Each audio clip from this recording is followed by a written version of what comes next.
What happens to a lot of us who are in narcissistic relationships is we try to become this perfect version of ourselves in order to earn love and acceptance.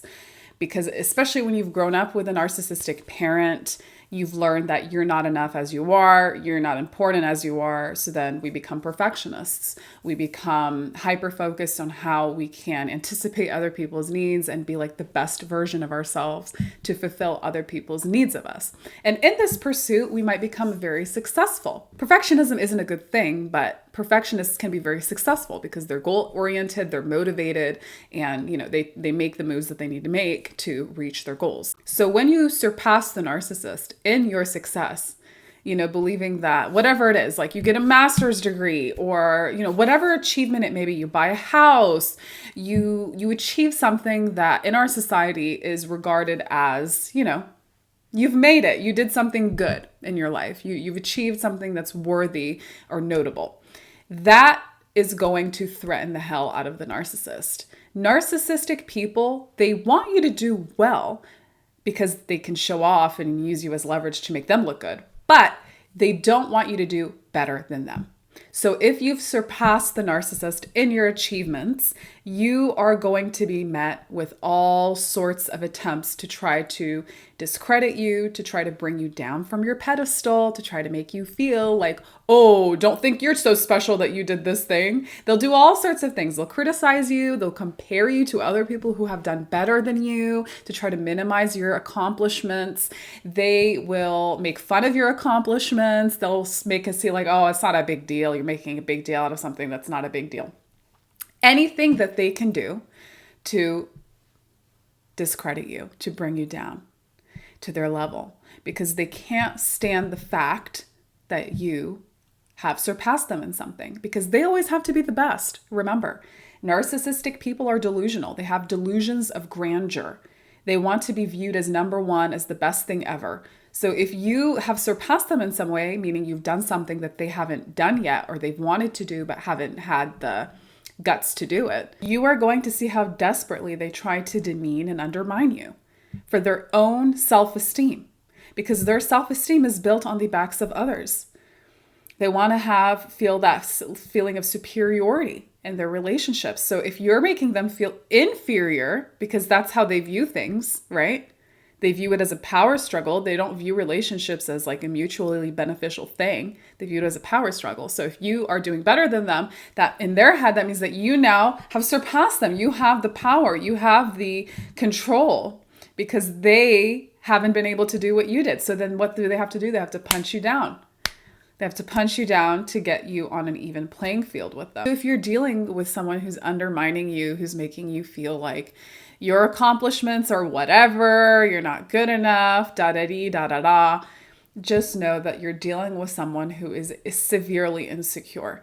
And it doesn't mean that they're narcissistic per se, because there's a lot of people who are just deeply insecure people who are not narcissistic, but will view your success as a threat to them. Either way, this is a toxic behavior, and you want to make sure that you can spot it and know what it is and not internalize their attempts to demean and undermine you, because that's all they are. They're feeling insecure. They're feeling inferior because they're threatened by your achievements, your accomplishments, and they're trying to undermine them so that they can protect their self-esteem. They can protect their delusions of grandeur. Don't allow them to do it. Don't internalize what they're saying. View it for what it is. Because someone who is secure, someone who truly cares about you, is going to want to see you be successful. They're going to be the first ones cheering when you accomplish something. They're going to be the first ones there to cheer you on, to give you an attaboy, attagal, and be happy for you, genuinely happy for you. But when you're not healthy, when you're insecure, when you're narcissistic, you're going to have the opposite reaction. You're going to view other people's accomplishments as a threat to your self-esteem. And that's why comparison is the number one thief of joy, which narcissists do a lot. They're always comparing themselves to other people. When we compare ourselves to other people, we strip ourselves of the ability to feel joy. We rob ourselves from feeling joy and contentment and fulfillment from our own achievements, because there's always somebody that's going to be doing more than you.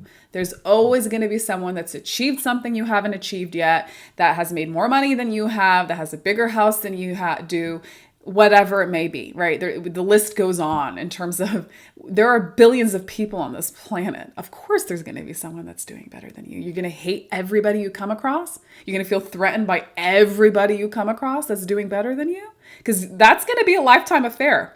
You could actually live multiple lifetimes, probably until infinity, and not find someone that you could hate because they're doing better than you. The point is, it doesn't do you any good, and it's a failing affair to have this delusional belief that you need to be the best and you need to be number one and that you need to like beat everybody, because you'll go through your whole life doing that and still come up short, because there's just too many people. Everyone has their own timeline. Everyone has their own circumstances. Everyone is at a different point and stage in their life. It's just not fair to you to continue comparing yourself, right? But narcissists have not gotten this memo. This is something that we can work on. Even if you're not a narcissistic person per se, but you have this kind of like jealousy, or you feel threatened when you see other people that are doing something you haven't been able to do, this is something that we can absolutely work on. This concept of being threatened by people who are doing something better than us or who have surpassed us in some way comes from this scarcity mindset. On a subconscious level, believing that there are limited resources, and then if someone is doing something, or if someone has something, that now there's not going to be enough for me because they did it and I can't, and blah, blah, blah, because of this and that and the other thing. So really part of not comparing ourselves to others and building our self-esteem is working on the scarcity mindset, working on our empowerment, on believing that things are in our control and focusing on those things rather than focusing on circumstances that are outside of our control, and oh, this person had a better start in life than I did, and blah, blah, blah, blah, blah. Because we can't control those things. We can't control where we started in life. We can't control if we were born to a millionaire or if we were born to someone who was broke. We can't control those things. However, there are a lot of things in our power that we can control, and that is our decisions. What we choose to do with our time, what choices we make, the people that we surround ourselves with. These are all things that we have control over and that can lead us to great success. Most people who are extremely successful did not come from wealth. They built it themselves. So that's proof, if you needed it, that it's not about circumstance as much as it is about your tenacity, about your willingness to set goals and work on those goals and sacrifice. Yeah, success doesn't come easy. It's not going to come to you on a silver platter. You're going to have to put some work into it. And this is the mistake that narcissistic people make a lot, is that, there's a lot of narcissists that are extremely successful, of the grandiose type, but you also have the vulnerable narcissists who are very woe is me, the world is out to get me, that my circumstances, if only I had this, then I would be that. They have this very self-defeating mindset that keeps them stuck and that keeps them hating everyone else that's successful, right? But again, it's just a cancerous mentality to have, because it doesn't do them any good. It keeps them in a cycle of depression, of self-loathing, and then they project all of that self-loathing onto everyone else in their lives to cope with their feelings of inadequacy, to make themselves feel better, to soothe themselves. So it's miserable to be around people like this.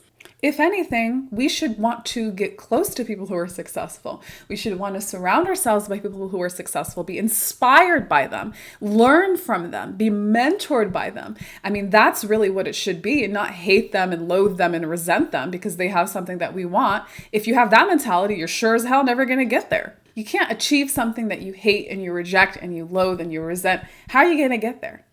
You have to learn to embrace it, to honor it, to love it, to want it. Thank you so much for watching this video, and thank you for allowing me to be on this healing journey with you, and I'll see you in the next one.